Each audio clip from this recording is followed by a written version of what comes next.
flow times jhana, the same door, different destinations. You may have experienced it, a long afternoon when you looked up and the room had gone dark. You forgot to turn on a light. A musician who plays for 2 hours and feels she played for 20 minutes.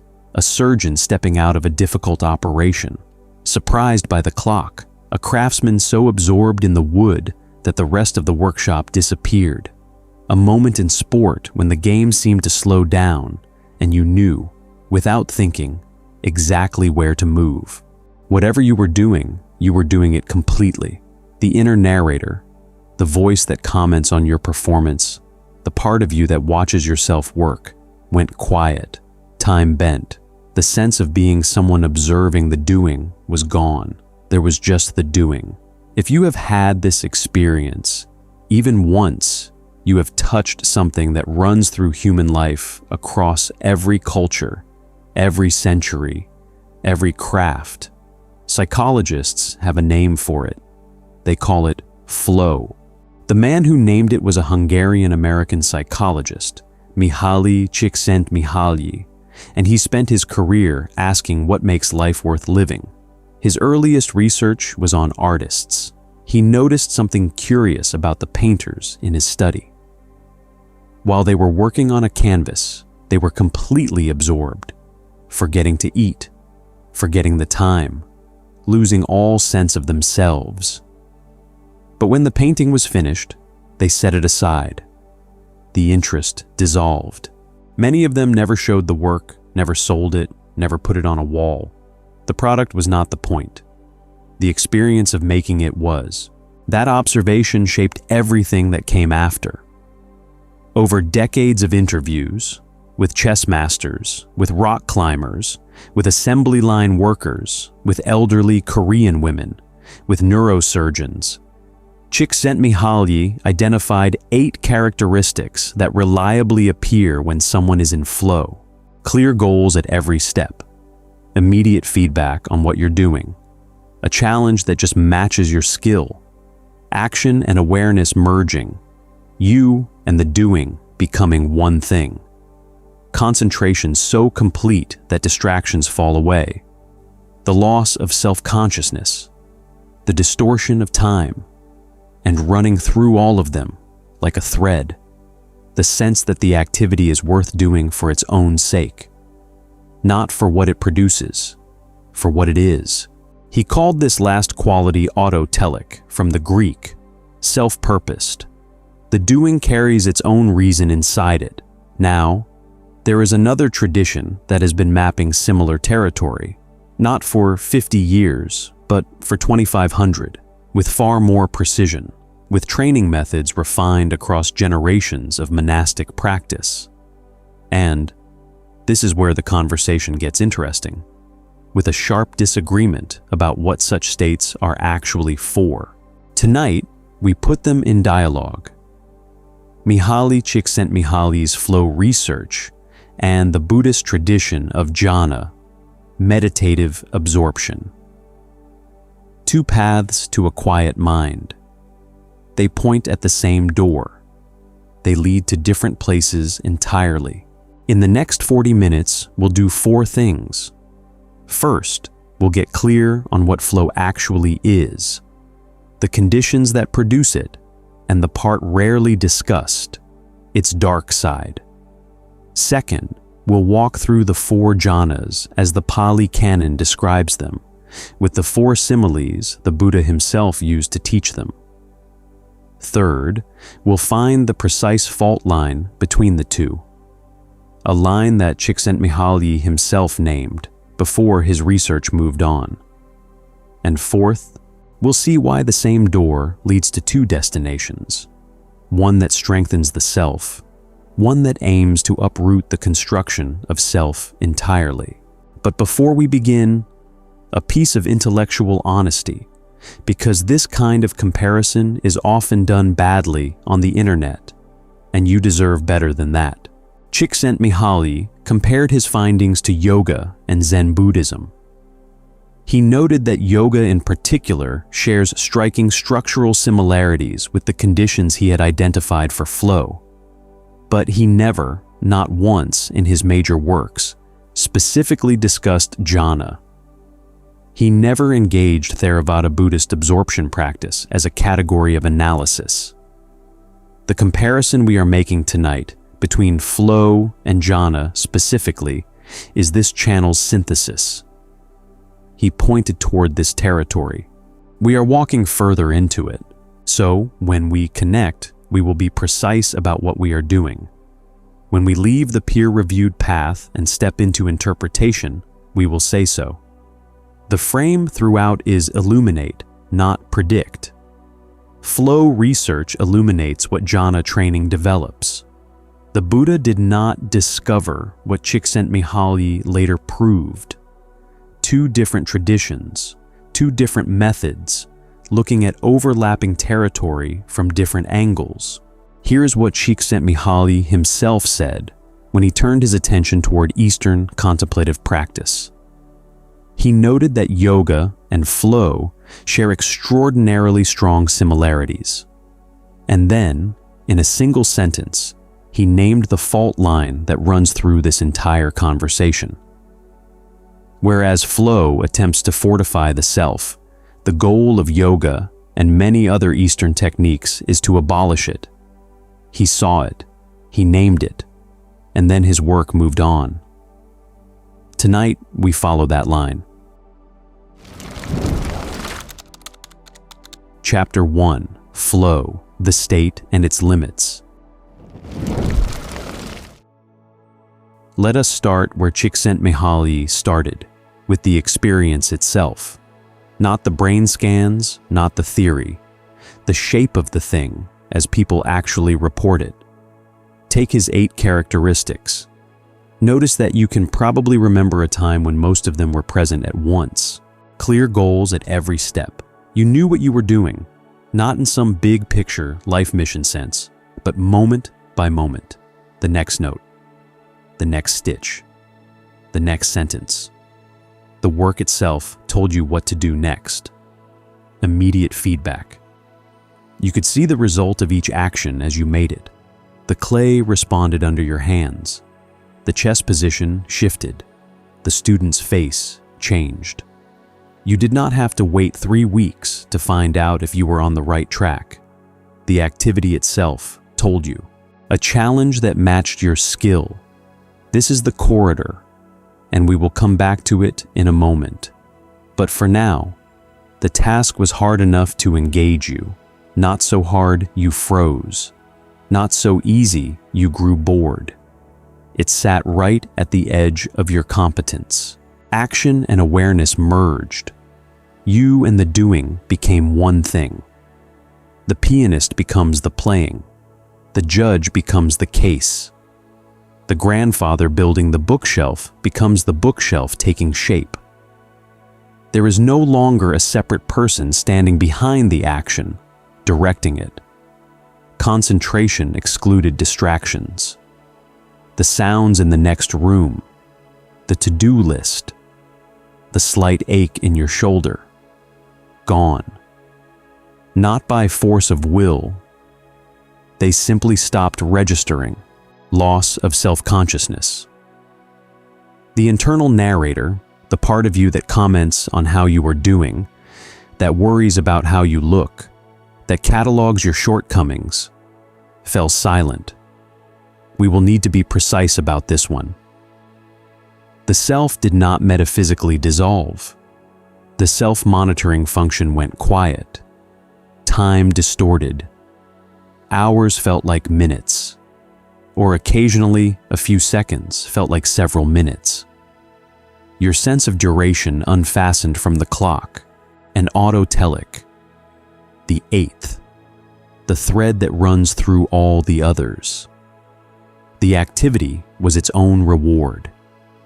You were not doing it to finish, not doing it for a paycheck, not doing it to be seen doing it. You were doing it because the doing was the point. Notice, these are not exotic states. Most adults have touched them.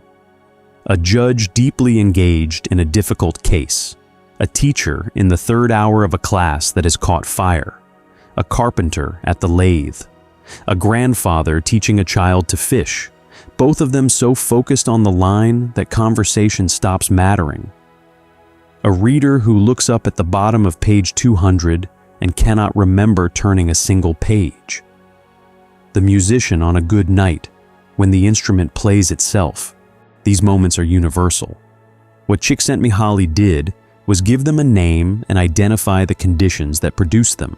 The most important of those conditions is the one he called the challenge skill corridor. Flow does not happen by accident, and it does not happen by willing it. It requires a specific structure. The challenge of the task has to match the skill of the person, neither too easy nor too hard. If the challenge exceeds your skill, you experience anxiety. If your skill exceeds the challenge, you experience boredom. Flow sits in a narrow corridor between the two, and both axes have to be above your personal average. A beginner playing scales with poor technique does not enter flow. A master playing scales with one hand tied behind her back does not enter flow either. But place the same musician in front of a piece that is just beyond her current reach, and the corridor opens. There is a deeper implication here. As your skill grows, the challenge must rise to maintain flow. This is why flow is one of the most powerful drivers of learning the human mind has access to. Not because you are trying to learn, but because maintaining the conditions for flow requires that you keep extending yourself. The corridor moves with you. Now, what flow is not. The self that disappears in flow is the self-monitoring, self-critical function. The inner voice that whispers, "I am not good enough," or "this is not working," or "I look ridiculous," or "what will they think?" That voice falls quiet. What remains is the action itself, smooth and total. This is genuinely pleasant. People consistently report it as among the most rewarding states they have access to, but the self comes back. When the task ends, the self returns, and in Csikszentmihalyi's framing, it returns strengthened by what it has been through. The autotelic personality, the disposition of someone who readily enters flow, is, for him, the way a human self grows over a lifetime. This matters more than it first appears. Flow does not weaken the self. Flow does not dissolve the self. Flow exercises a particular faculty, the capacity for deep, undistracted engagement. And that faculty, like a muscle, develops with use. The person who regularly enters flow becomes more capable of entering it again, more resilient, more engaged with the world. Csikszentmihalyi treated this as the great gift of his research, a path to a life worth living, available to anyone who could learn to structure their activities for flow. This is psychology at its best: careful observation, generative framework, evidence-based practice. And it would be a complete story, except for one thing that Csikszentmihalyi himself warned about, and that is usually skipped in popular treatments. Flow does not guarantee virtue. He said this clearly. Flow, he wrote, is like energy, like fire, like nuclear fission. It can be used for any purpose. The surgeon in flow performs the operation better. The violinist in flow plays the concerto better, but the safecracker in flow cracks the safe better. The bomber pilot in flow flies the mission better. The propagandist in flow writes the lie better. The skilled liar, the skilled manipulator, the skilled criminal, all of them can enter flow in their work, and the flow makes them more effective at what they do. Researchers since Csikszentmihalyi have documented this carefully. Flow has been measured in violent video gaming, in gambling addiction, in acts of antisocial aggression. There are studies showing that flow states reduce risk awareness. The absorption is so complete that the person stops registering the dangers around them, which is wonderful when you are painting, but catastrophic when you are driving fast. Csikszentmihalyi himself warned that flow activities can become addictive, that the self can grow dependent on the particular order flow provides, and increasingly unable to sit with the ordinary ambiguities of ordinary life. The person who only feels alive in flow becomes captive of the conditions that produce it. The absorption is morally neutral. What you are absorbed in matters. What that absorption is in service of matters. This is a question flow research, by its own framing, cannot answer. The jhana tradition, as we will see, builds the answer into the structure of the path itself. But first, the brain. What does the neuroscience actually show? In 2004, Arne Dietrich proposed what he called the transient hypofrontality hypothesis. The idea is that flow involves a temporary down-regulation of the prefrontal cortex, particularly the regions responsible for self-monitoring, explicit time tracking, and meta-conscious reflection. In ordinary waking awareness, those regions are highly active. We monitor ourselves constantly. In flow, they quiet down. The inner critic, the inner clock, the inner narrator, they all run on prefrontal hardware, and in flow, that hardware temporarily steps back. The most cited brain imaging study often used to illustrate this came in 2008, when Charles Lim and Alan Braun put jazz pianists in an fMRI scanner, a magnetic resonance imaging machine, not an EEG, and asked them to improvise. What they found was striking. The dorsolateral prefrontal cortex, the region most associated with self-monitoring and self-evaluation, deactivated. At the same time, the medial prefrontal cortex, the region associated with self-expression, lit up. The self-critic went quiet. The self as source of creativity grew louder. Notice this is not a simple default mode network shutdown. That phrase gets thrown around imprecisely. It is a more specific shift in which parts of the self system are doing the work. EEG studies of flow, measuring electrical activity at the scalp, have found a consistent signature. Theta waves rise. Alpha waves stay at moderate levels. Beta waves, which correlate with active analytical thinking, drop. The brain settles into a smooth, focused, ego-quiet pattern. But here's the precision point that is almost always missed in popular treatments. And that will matter enormously when we turn to jhana in a few minutes. Flow quiets self-referential, self-monitoring processing. It does not silence task-relevant processing. The musician still tracks the music. The surgeon still monitors the patient. The chess player still calculates lines. The challenge skill model, in fact, requires this. Flow depends on continuous goal tracking and feedback processing. What drops away in flow is the meta layer, the watching of yourself doing the work. What continues, what has to continue, is the cognition involved in the work itself. The self-monitoring quiets. The task thinking keeps going. Hold that distinction in mind. It is the seam along which flow and jhana eventually come apart. And when we follow it carefully, we will find that the place flow has never been documented to reach is the precise place where the deeper jhanas begin. Chapter 2, Jhana, the training that goes further. In our last video, we were tracking right speech, samavaka, the fourth factor of the Noble Eightfold Path. At the end, we touched on something the early texts call Ariyo tun bhavo, noble silence.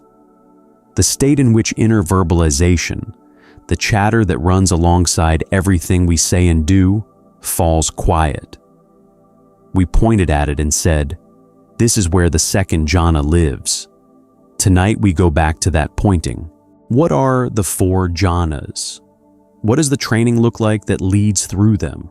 And once we have them clearly in view, where does flow actually sit on that map?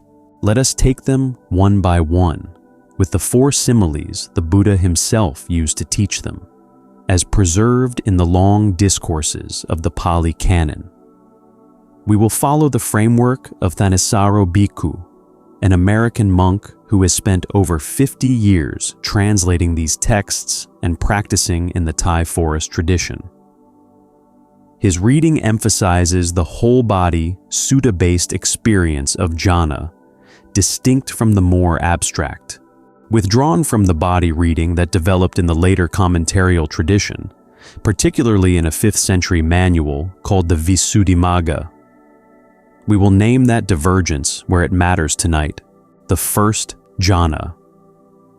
The formula in DN2 begins with a phrase that, on its own, settles much of tonight's question. The meditator enters first jhana quite secluded from sensuality, secluded also from unskillful qualities. And what arises is rapture and pleasure, born of that seclusion, accompanied by directed thought and evaluation. Pause on that phrase. Quite secluded from sensuality, vivich eva kamehi in the Pali, not engaged with the sensory world from a different angle, not absorbed in the senses while inwardly detached. Secluded, the meditator has withdrawn attention from sight, sound, taste, smell, and the body's contact with the outer world, and turned that attention inward toward a single meditative object. Usually, in the early texts, the breath. The Buddha's simile for this state is unlike any of the others. He compares the first jhana meditator to a bathman, a worker in an ancient Indian bathhouse, who takes bath powder, places it in a brass basin, and works water into it. He sprinkles, he kneads, he spreads the moisture through the ball. The powder ends up thoroughly soaked, every part of it worked through, top to bottom, edge to center, but not so wet that water runs off, saturated but not dripping. In the same way, the meditator permeates this very body with the rapture and pleasure born of seclusion. The whole body suffused. This is the only one of the 4 jhana similes with an active agent. The bathman is working. He is the figure for what the Pali calls vitakka and vikara, directed thought and evaluation. The cognitive faculty that is still present in first jhana, turned inward, working on the meditative object, spreading the rapture pleasure through the body. The mind is still doing something, but what it is doing is no longer running outward into the sensory world. It is kneading the inner state. Now hold the bathman in mind and ask, where does flow sit in this picture? This is the channel's synthesis, not Csikszentmihalyi's claim, not Thanissaro's claim, but our reading of where the 2 traditions actually map onto each other. Flow does not enter first jhana. The reason is not subtle. It is the very first phrase of the formula. Flow happens in sensory engagement with skilled activity. The musician engaged with sound. The surgeon engaged with the patient's tissue. The chess player engaged with the position on the board. The carpenter engaged with the grain of the wood. Flow is, by definition, deep immersion in the sensory and skill domain. First jhana begins with the opposite move, a turning away from the sensory world, a deliberate inward gathering of attention. These are structurally opposite directions. They are not different intensities of the same thing. They are different movements of the mind. The closest place to put flow on the map is what the Theravāda commentarial tradition calls access concentration, the threshold approach to jhana. The mind has gathered itself, attention has narrowed, the chatter has subsided. But the deeper inward turn that opens into jhana proper has not happened. Thanissaro, whose framework we are using tonight, is sutta-based and de-emphasizes access concentration as a separate technical category. In his reading, what flow shares with first jhana is the gathered, unified quality of attention. What flow lacks is the seclusion that lets the rapture and pleasure of first jhana actually arise from within. State it plainly. Flow is at the doorway. Jhana is the room, the second jhana. This is the threshold the entire conversation has been pointing toward. When the meditator's mind unifies further, what the formula calls the stilling of directed thought and evaluation occurs. The bathman puts down his work. The kneading stops. And what arises now is not pleasure that has been spread by deliberate cognitive effort. It is pleasure that wells up from within. The Buddha's simile is a spring-fed lake. Imagine a lake fed only by an underground spring. No streams flowing in from any side. No rain. Just water rising slowly from the bottom, filling the lake from within. Cool. Complete. Steadily, on its own, the water keeps coming. This is what the early texts call ajhatam sampasadanam, internal assurance, internal tranquility, the unification of awareness in which directed thought and evaluation have fallen silent, and rapture pleasure now arises spontaneously from concentration itself. This is noble silence. The same noble silence we touched at the end of the right speech video, the stilling of vaksankhara, of verbal fabrication, of the inner narration that runs alongside ordinary cognition. And this is the threshold flow does not cross. Recall the precision point we hit in the neuroscience earlier. Flow quiets self-monitoring processing. It does not quiet task-relevant cognition. The pianist still tracks the music. The surgeon still monitors the patient. The challenge skill structure requires this. Flow cannot exist without continuous goal monitoring and feedback processing. What drops away in flow is the meta layer of self-reference. What continues is the cognition involved in doing the work. The second jhana stills both, not just self-monitoring, the directed thought and evaluation themselves. Vitakka and vikara, the very cognitive faculties that, in flow, must keep running for flow to continue, go quiet. The bathman puts down the basin entirely. There is no analog of this in the flow literature. Flow has never been documented to reach this state, because by its own definition, flow requires the cognition that the second jhana lets go of. And notice this, even within psychology, the divergence has shown up in the data. In 2015, Ken Sheldon and colleagues published 3 studies in social psychological and personality science, examining the relationship between mindfulness and flow. What they found was a negative correlation between mindfulness, with its meta-aware, present moment observation, and the absorption component of flow. When mindfulness was induced before a flow-inducing task, the absorption of flow dropped. 2 practices that look superficially similar. Both involve focused attention, both quiet self-narration, turn out, in the data, to pull in different directions. This is not a problem with either practice. It is evidence that they are different practices, oriented toward different ends. The third jhana. As concentration deepens further, the rapture itself fades. Pati, in the Pali, that vibrating energetic quality of the early jhana, settles. What remains is sukha, pleasure, but now without the agitation of rapture, accompanied by equanimity and clear awareness. The simile in DN2 is a lotus pond. Some of the lotuses are born in the water, grow up in the water, and flourish, but they remain submerged. They do not break the surface. From the roots up the stalk to the tips of the petals, the cool water of the pond permeates every part of them, complete, still, total. The third jhana pleasure is like that, a quiet, permeated pleasure that does not rise into excitement. The meditator at this stage is described as equanimous, mindful, alert. The texts mark this as the state the noble ones describe with a particular phrase. The meditator, they say, dwells in pleasant ease, equanimity, and mindfulness fully intact.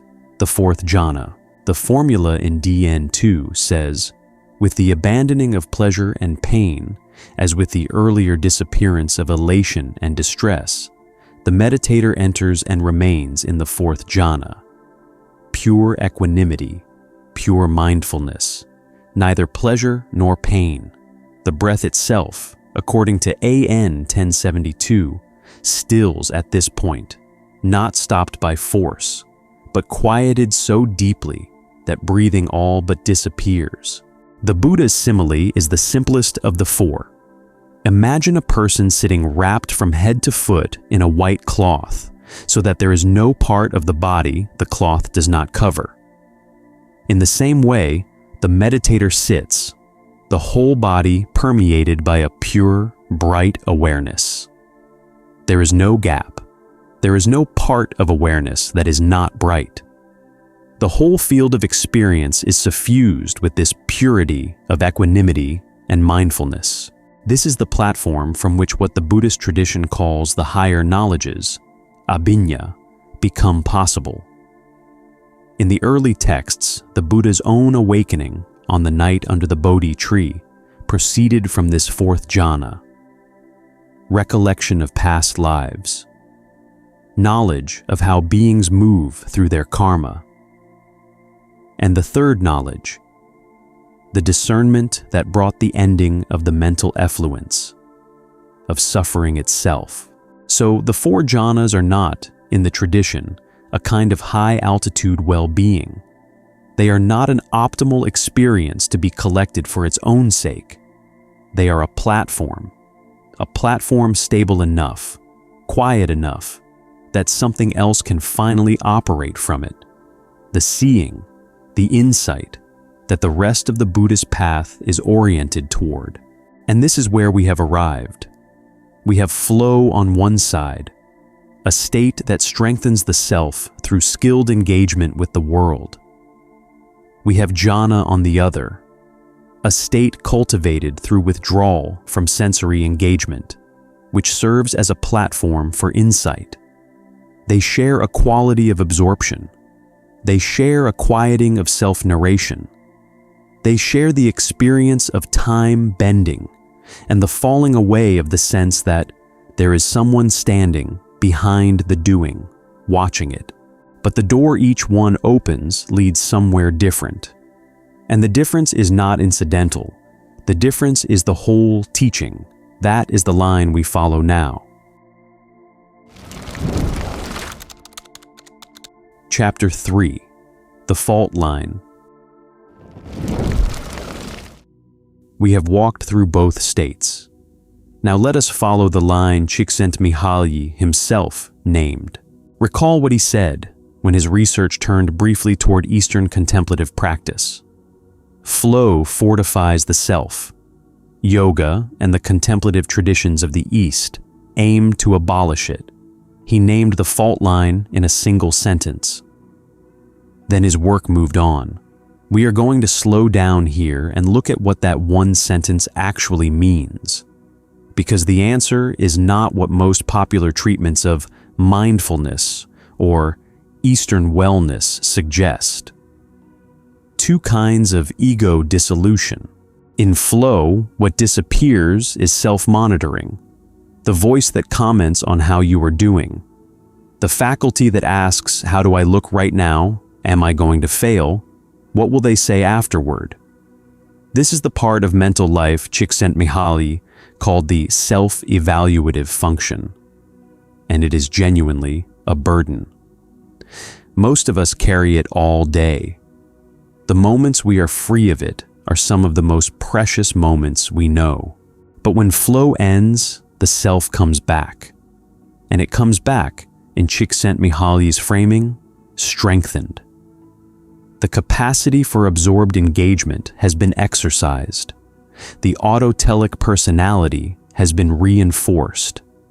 The person who has just emerged from 2 hours of completely absorbed playing music, playing chess, playing tennis, playing with a grandchild, is a slightly more capable, slightly more integrated, slightly more vital version of themselves than they were before.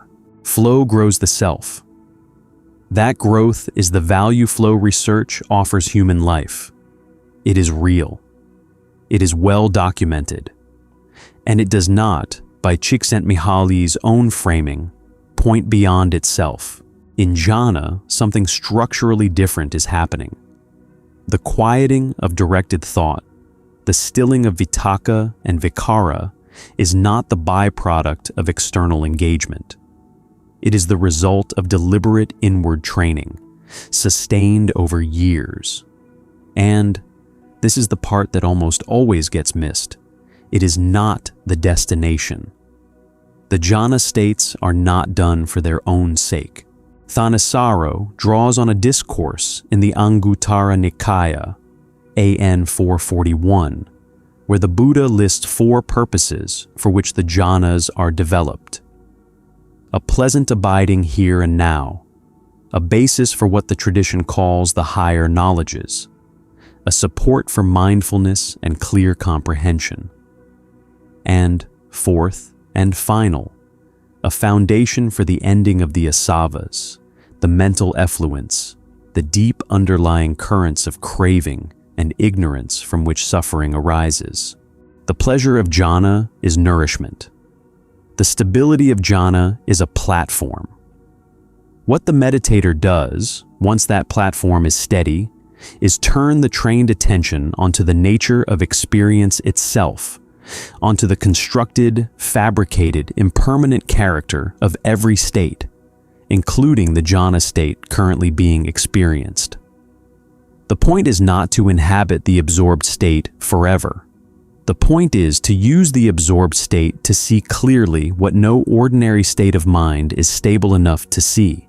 And what is seen, when this seeing finally takes, is anatta, not self. The recognition that the construction we have been calling I is just that, a construction, made of conditioned, impermanent processes, none of which is, in any final sense, the one we have been protecting all along. This is what the Buddhist tradition means by liberation, not a stronger self, not an enhanced self, not a more autotelic, more vital, more capable self. The uprooting of the construction of self entirely, the end of identifying with what was never, in fact, a unified, persistent thing. Hold those 2 pictures side by side. Flow strengthens the self by exercising it. Jhana stabilizes the mind in order to see, finally, that there was no self there to begin with. This is what Csikszentmihalyi pointed at in that one sentence. He pointed precisely. He just did not follow. The vitakka vikara hinge. The sharpest distinction between the two is not abstract. It is built into what each state actually does, neurologically and phenomenologically, with conceptual thought. Recall the precision point from earlier in tonight's video. The neuroscience of flow shows hypofrontality, the down-regulation of the self-monitoring prefrontal regions. The inner critic quiets. The inner clock quiets. The narrator quiets. But the task-relevant cognition, the goal monitoring, the feedback processing, all of that has to keep running. The challenge skill model demands it. The musician must still track the music. The surgeon must still monitor the patient. Flow without that running cognition is not flow. It is something else. The second jhana stills that running cognition, not partially, not at a slower rhythm, entirely. The directed thought and evaluation themselves, the Bathman in the simile, set down the needing and stop. What remains is awareness without a verbal layer running underneath it. The early texts call it noble silence. It is the precise state flow has never been documented to reach, because by its own structural definition, flow cannot reach it. The cognition flow requires is the cognition the second jhana lets go of. This is not a small distinction. It is the seam where the two paths come apart. Below this seam, flow and jhana look similar. They feel similar to those who have experienced both. The absorption is genuine in each. Above this seam, past the threshold of the second jhana, flow has no map, the moral structure. There is one more difference, and it is perhaps the most consequential. We said earlier in the video that flow is morally neutral, that the absorption can serve any end, that the surgeon in flow heals better and the safecracker in flow steals better, and that Csikszentmihalyi himself was clear about this. The absorption is fire.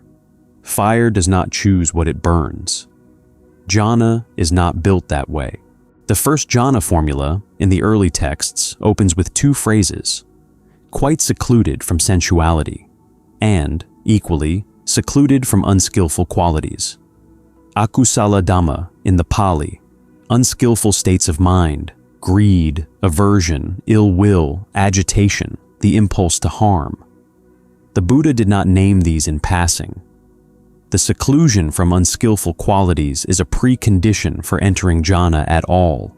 This is why in the Noble Eightfold Path, the concentration group, right effort, right mindfulness, right concentration, is preceded by the virtue group, right speech, right action, right livelihood. The mind of someone deeply engaged in harming others, in lying for advantage, in livelihood that damages other beings, cannot settle into jhana. The agitation of an unethical life keeps the lake from filling. The kneading cannot smooth out. The seclusion cannot deepen. The absorption of jhana is not morally neutral. It is built on and reinforces the ethical foundation of the path. You cannot break in. The lock is moral conduct itself. So, when we compare flow and jhana at the level of structure, we find that they differ in three ways. The direction of attention, outward into the sensory and skill domain, versus inward into seclusion. What is quieted, self-monitoring only, versus the entire cognitive layer of directed thought. And the moral foundation, neutral fire, versus a state built on the foundation of an ethical life. Three differences, not one of them incidental. Same door, different destinations. Both states involve absorption. Both quiet the self-critic. Both produce a quality of presence that most people rarely access. They share enough that when we hear flow described, something in us recognizes what is being pointed at. They point at the same door. The flow research tells us this is possible. The mind, the ordinary human mind, can become this absorbed, this present, this free from the constant commentary that fills most of waking life. That is no small finding. For 100 years before Csikszentmihalyi, psychology had no language for it. He gave it a name and showed that it could be cultivated, structured, made more available to ordinary life.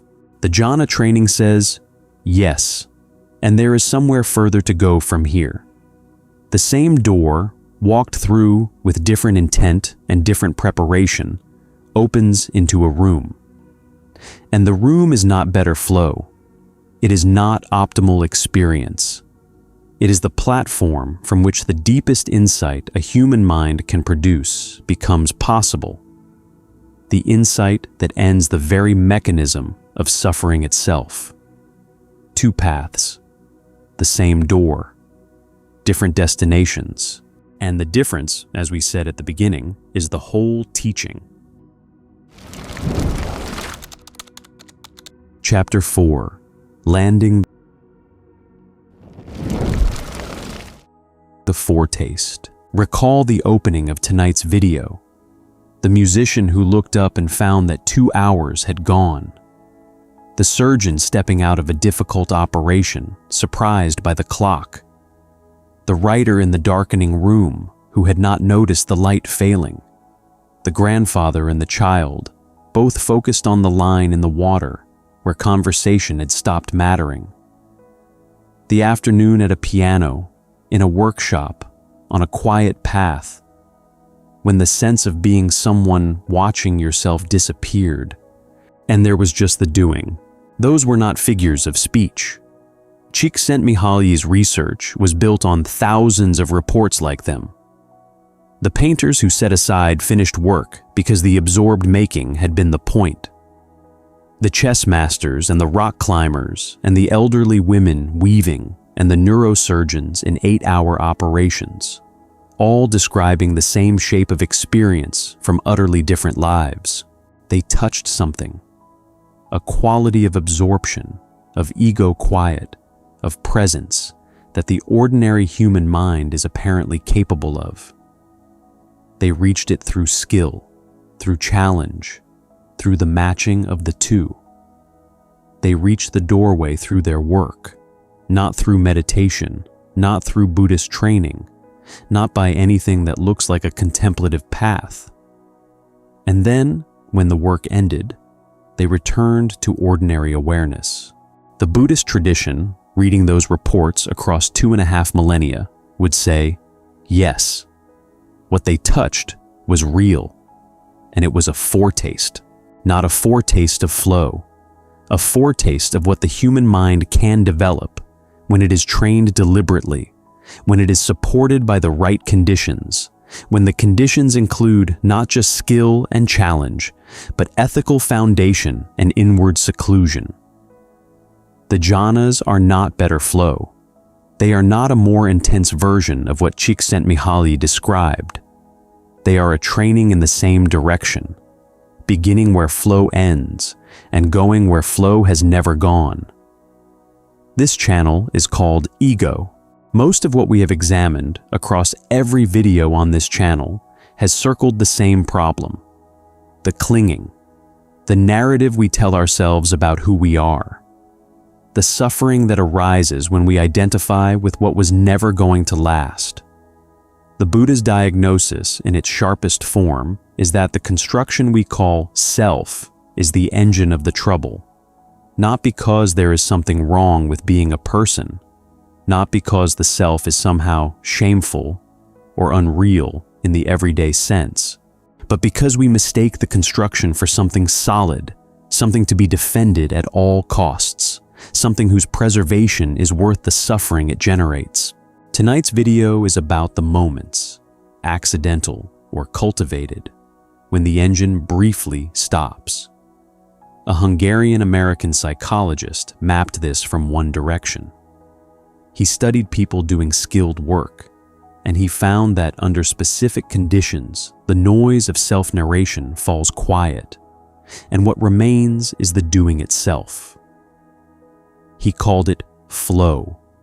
He gave us the data, the framework, the conditions, and the honest warnings. A tradition from northern India, 25 centuries ago, mapped it from the other.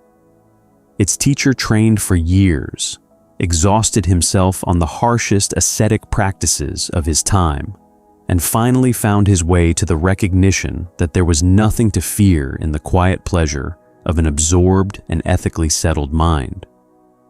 He gave us the 4 jhanas, the 4 similes, the 4 purposes, and the path that uses these states not as a destination, but as the platform for the insight that ends suffering.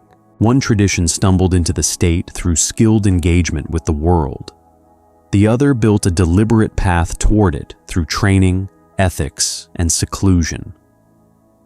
Both are witnesses, from different angles to the same fact.